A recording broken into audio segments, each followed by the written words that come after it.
10월 2일 메이저리그 와일드카드 결정전 분석 방송 시작하도록 하겠습니다. 10월 1일이죠.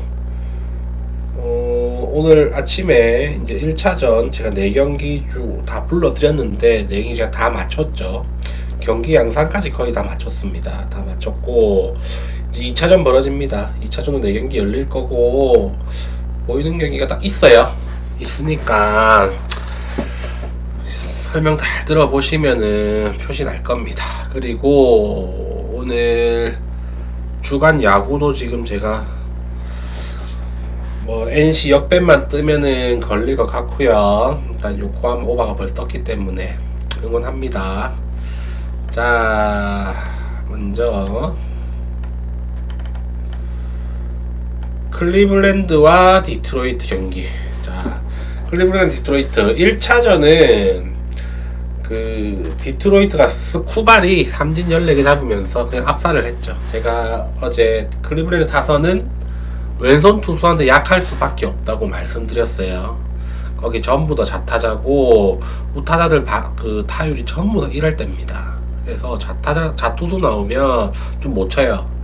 더군다나 그냥 좌투수도 아니고 지구 1선발 스쿠바지였기 때문에 어느 정도 못 던지는 거, 점수 못 내는 거는 예견이 됐다라고 보시면 되고, 오늘 경기 양상은 어떨까요? 아무래도 2차전 이거 클리블랜드가 지면 끝나요. 디트로이트가 이제 디비전 시리즈 올라갑니다. 그래서 클리블랜드는 절대 놓칠 수 없는 경기고, 선발 매치업으로 보면 최근 흐름으로 봤을 때는 클리블랜드의 바이비가 좀 더 좋습니다. 경험도 많고, 그죠? 바이비가 근데 다만 걱정되는 거는 직전 2경기가 전부 다 디트로이트와 경기였어요. 아무래도 시즌 막판에 얘들 순위 경쟁이 치열하기 때문에 바이비가 꾸준히 나올 수밖에 없었고, 2번 다 6이닝 1자책점, 삼진도 웬만큼 잡으면서 잘 막아줬죠. 근데 공이 눈에 익었을 거예요. 디트로이트 타자들 그런 게 좀 있고, 바이비가 다만 직전 작년에 포스트 시즌을 경험을 했는데 4경기에서 15.2이닝 7실점 그렇게 좋진 않다. 그죠? 방어율 한 3점대 후반 정도 보시면 돼요. 그럼 마이즈는 전반기 때, 올스타 전반기 때는 3.15, 후반기 때는 4.92. 뒤로 갈수록 안 좋아졌어요. 연차가 얼마 안 되다 보니까 조금 풀타임 뛰는데 조금 부침을 보였고, 다만 마지막 경기에서는 6.1이닝 동안 2자책점을 어느 정도 막았다라고 보시면 됩니다. 마이즈는 첫 포스트 시즌이고 그래서 경험은 없어요. 그래서 선발 비교해보면은 저는 바이비가 좀 더 앞선다고 보고 있습니다. 바이비가 좀 더 앞선다고 보고 있고, 마이즈가 아무래도 첫 포스트 시즌이다 보니까 조금 흔들릴 가능성이 좀 있다라고 보고, 양 투수 다 좌우 편차는 별로 없습니다. 별로 없고, 마이즈는 원정에서 조금 안 좋습니다. 원정에서, 그죠? 근데 바이비는 홈에서 좋고 낮 경기 강하고, 이것저것 비교해보면 여러모로 클리블랜드가 좀 더 유리한 것 같아요. 그래서 이 경기는 비싸게 갈 것 같긴 한데, 마이즈가 최근에 조금 불안했던 모습 보여줬던 거랑 클리블랜드가 지금 엘리전 몰려있잖아요. 그렇기 때문에 좀 더 동기부여 측면에서 훨씬 더 좀 높지 않나. 지면 끝이니까, 그죠? 그래서 이 경기는 경험적인 측면이나 이런 거 다 비교해봤을 때 클리블랜드가 좀 더 유리하다. 그리고 마이즈가 첫 경기라는 점이랑 포스트 시즌, 그리고 바이비가 마지막 2경기가 디트전이라는 걸 고려해봤을 때 이번 경기는 기준점이 6.5라면 오버 쪽으로 보는 게 맞다라고 보겠습니다. 클블 승에 오버 쪽으로 접근하겠습니다. 자, 다음 이제 컵스와 샌디에고입니다. 컵스는 키트리즈 나오고 샌디는 시즈 나와요. 자, 키트리즈는 불펜 투수입니다. 그래서 아마 1이닝 던져 들어갈 거예요. 그래서 제 투수 분석하는 큰 의미가 없고, 다음 투수로 불펜 데이를 할 건지 아니면 이마나가가 나올 수가 있어요. 5일 쉬었어요. 5일 쉬었고, 아니 10일 나올 수도 있고요. 근데 이마나가는 마지막 10경기에서 홈을 너무 많이 맞았어요. 점수도 꾸준하게 3점씩 줬고 5이닝 3실점 기본적으로 깔고 갔습니다. 그래서 포스트 시즌에 쓰긴 조금 애매해요. 그래서 아마 원래라면 이만화가 나왔겠지만 마지막 열경이 너무 안 좋았기 때문에 불펜 데이를 돌릴 가능성이 좀 높지 않나 싶습니다. 그리고 시즈 얘도 기복이 너무 심해요. 퐁당퐁당하고 공은 빠르고 구위는 좋습니다. 회전수가 상위 5% 안에 드는 그런 수준이기 때문에 엄청 좋고, 포심 슬라이더 거의 투피치라고 보시면 됩니다. 나머지 한 4개 정도 더 던지는데 뭐 4% 5%밖에 안 던진 거라서 그냥 뭐 포심 슬라이더 투피치다 보시면 되고, 이 선수는 좌타자는 좀 많이 약해요. 좌타자한테 휘비 1.46입니다. 포물도 많고, 그렇죠? 그리고 원정 경기가 되게 약합니다. 5.58이에요. 방어율이.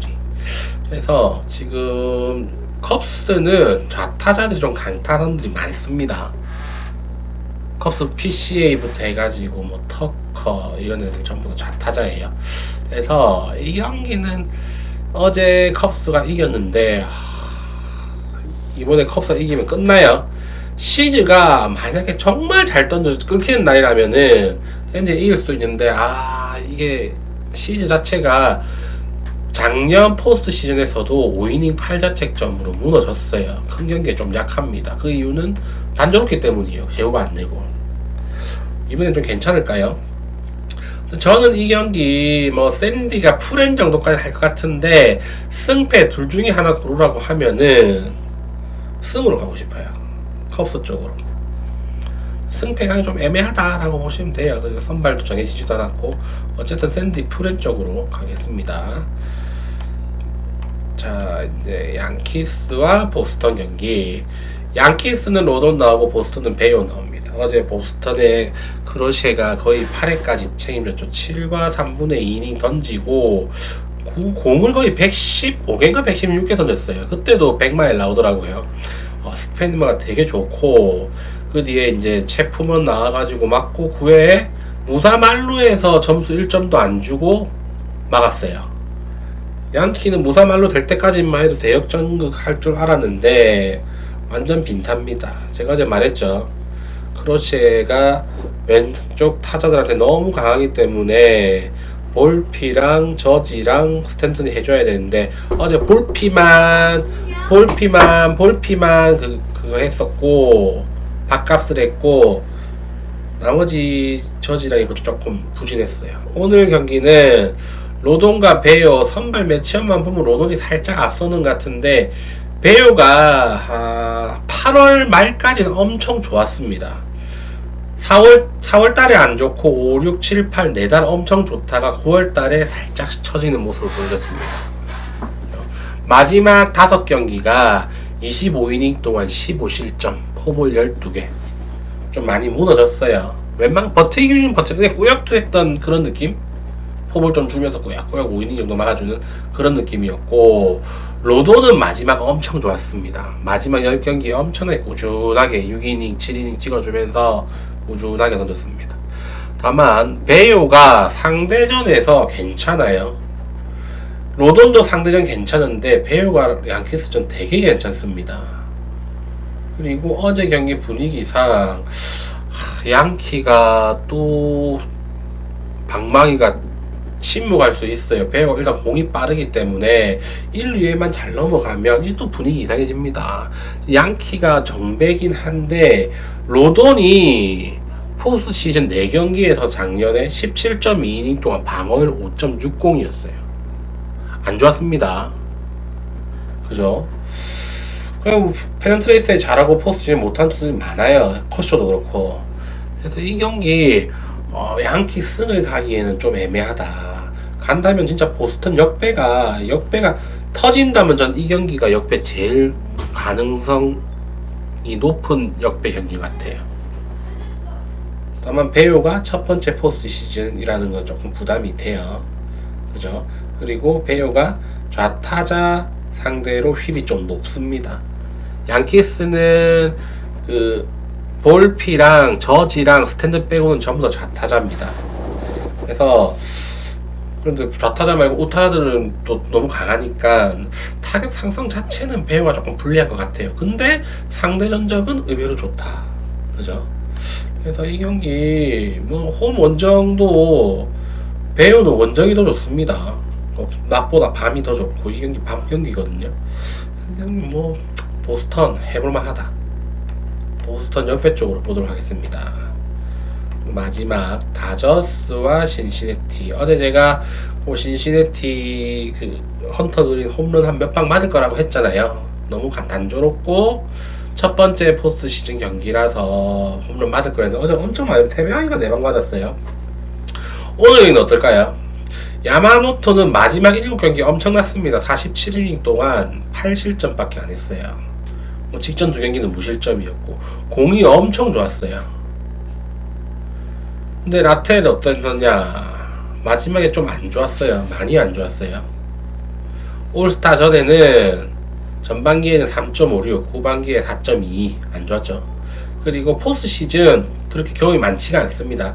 3시즌 나왔는데 총 던진 이닝 5이닝 5이닝 동안 5자책점. 거의 뭐 선발은 처음이고 포스트 시즌 경험이 거의 없다고 보면 돼요. 없다고 보면 되고, 라텔의 가장 문제점은 홈런이 많다는 거예요. 피홈런이. 메이저리그에서 홈런 제일 많이 맞았습니다. 다만 전보다 1점짜리만 맞았다는 점인데, 어제도 신시내티가 홈런 많이 맞았죠. 어제는 헌터 그린이 그렇게 맞았는데, 헌터 그린과 라텔의 그 구속 차이는 거의 8km가 차이 납니다. 평균 8마일이. 그죠? 이러면은 한 14, 15km 차이 나는데, 다저스 입장에서는 엄청 공략하기 쉬울 거예요. 라텔의 주무기는 없어요. 구속도 느리고 구종도 별로고 회전수도 별로 많지가 않아요. 다만 쟤는 포볼이 거의 없습니다. 메이저리그 상위 2%. 얘는 포볼 주기 싫어서 무조건 중간으로 던지내요. 던지내고 인터벌 되게 짧게 가져갑니다. 타자가 타석에 들어오자마자 바로 던져요. 그걸로 이제 타자들한테 이제 여유를 안 주는 거죠. 근데 이런 류의 투수들은 이런 포스트 시즌에서 타자들의 집중력이 엄청나게 올라와 있는 그런 경기에서는 약할 수밖에 없습니다. 타자들도 바로바로 타석에 들어오면서 집중을 엄청 많이 해요. 더군다나 다저스 타자들 어제 홈런 치면서 타격감 제대로 올렸죠. 라텔은 점수를 많이 줄 가능성이 높습니다. 야마모토는 잘 던지겠죠.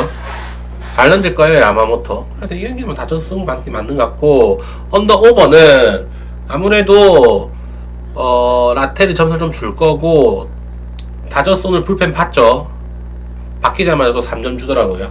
다저스 불펜도 점수를 줄 가능성이 좀 높아요. 근데 야마모토가 길게 가면 불펜 자체가 잘 안 나오겠죠. 어쨌든 그래도 7.5버 쪽으로 보는 게 맞지 않나.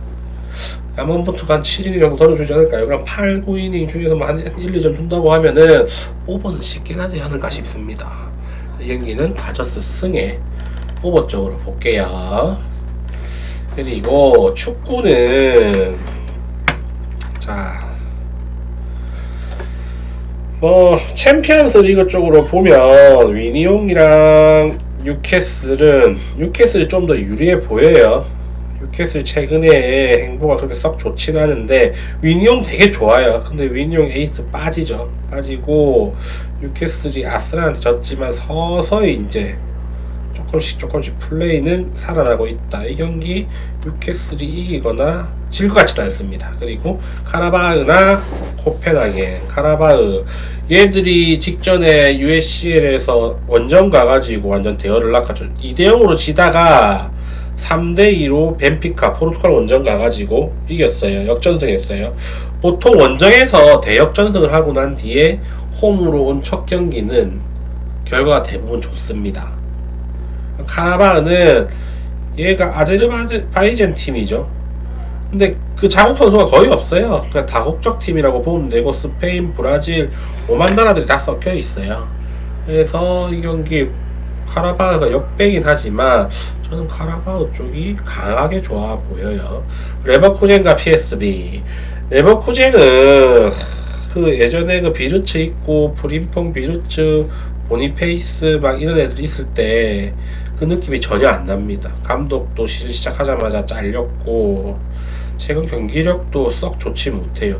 이 경기 레버쿠젠이 정배긴 한데 저는 이 경기 레버쿠젠이 못 이길 수도 있을 것 같아요. 비아레알과 유벤투스가 원래 많이 안 주고 많이 안 먹고 이런 팀이었는데 최근 행보를 보면은 너무 공격적으로 변했어요. 비아레알 올 시즌 분위기 좋죠. 일단 멤버 자체가 비아레알은 괜찮아요. 이 경기는 좀 애매합니다. 이 경기는 그래도 유벤투스가 좀 잘하지 않을까 싶은데 배팅하기엔 조금 애매하지 않나 싶습니다. 나폴리와 스포팅 리스본.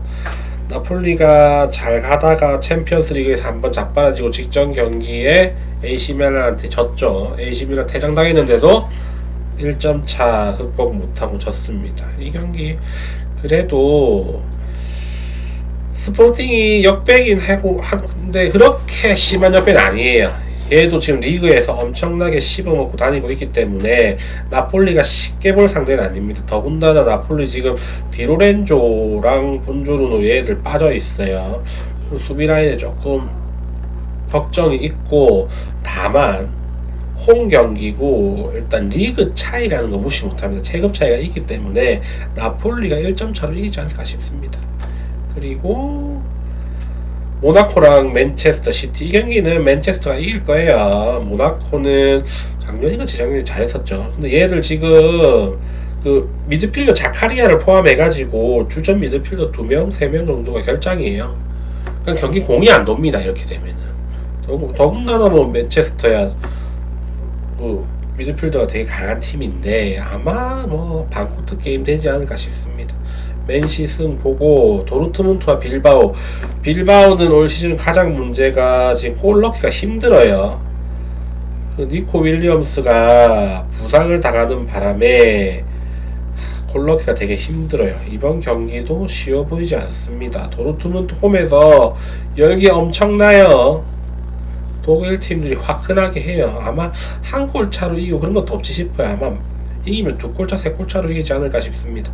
바르셀로나와 PSG. 지금 바르셀로나 정배고 PSG 부상자가 너무 많은데 PSG가 지금 보시면 작년까지 보시면 얘가 한 선수로 인해 가지고 돌아간 팀이 아닙니다. 시스템이 웬만큼 갖춰져 있어요. 이번 경기 두에랑 덴벨레, 흐비차 다 못 나오는데 충분히 뭐 치고받고 할 가능성이 있지 않나 싶어요. 분명 바르셀로나가 좀 더 유리한 경기이면 틀림없지만 하피냐도 못 나오고 바르셀로나도 그죠? 이 경기는 뭐 PSG가 조금 비비지 않을까? 그래도 디펜딩 챔피언인데 그런 느낌이에요. 그래서 이 경기는 무승부가 좀 많이 좋아 보입니다. 저는 무승부 추천드릴게요. 자,